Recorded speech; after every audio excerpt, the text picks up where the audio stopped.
Hello friends, চলে এসেছি আবারও একটা নতুন ভিডিও নিয়ে আপনাদের সামনে। দই কাতলার জন্য কাতলা মাছের উপরে আমি লবণ হলুদ মাখিয়ে নেব। দিয়ে দিলাম পরিমাণ মতো হলুদ, দিয়ে দিলাম পরিমাণ মতো লবণ, দিয়ে দেবো অল্প একটু সর্ষের তেল,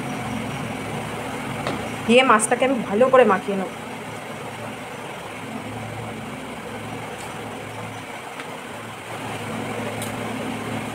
এবার আমি কড়া বসিয়ে দেবো গ্যাসে। আমার কড়াইটা দেখুন বললাম, আমার তেলটা গরম হয়ে গিয়েছে। এবার মাছগুলো ছেড়ে দেবো।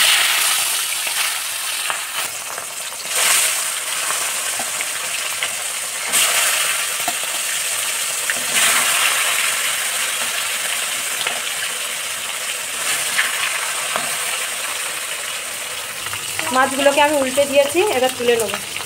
মাছগুলো আমার ভাজা হয়ে গেছে, এবার তুলে নেবো। মাছটা আমার ভাজা হয়ে গিয়েছে। এবার তেলে ফোড়নে দেবো আমি শুকনো লঙ্কা আর তেজপাতা।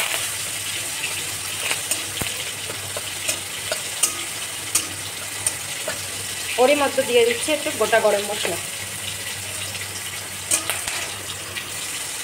তেলের পরে দিয়ে দিচ্ছি পেঁয়াজ বাটা। পেঁয়াজগুলো ভাজা হয়ে গেছে। আদা রসুন বাটা,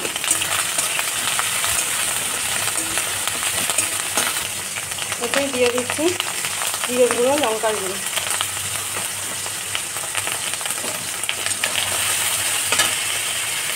দেখুন বন্ধুরা, মশলা থেকে তেল ছেড়ে দিয়েছে। এবার দিয়ে দেবো একটু লবণ, দিয়ে দেবো একটু হলুদ, ওরই মধ্যে দিয়ে দিচ্ছি একটু মিষ্টি।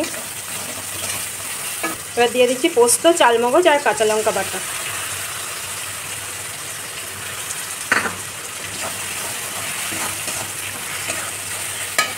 ওরই মধ্যে দিয়ে দিলাম একটু ফ্যাটানো টক দই। সবাই মনে রাখবেন, টক দইটা দেওয়ার সময় গ্যাসের জোরটা একটু কমিয়ে দেবেন।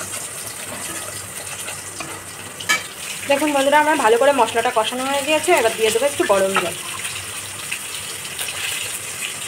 দিয়ে কিছুক্ষণের জন্য আমি ঢেকে দেবো। দেখুন আমার ঝোলটা একদম ফুটে গিয়েছে দই কাতলার জন্য। এবার আমি মাছগুলো একটা একটা করে ছেড়ে দেবো। একটু ঝোল থাকতেই ছাড়ছি, মাছটা একটু সিদ্ধ হবে। দিয়ে দিলাম একটু ঘি। এবার দিয়ে দিলাম গরম মশলা।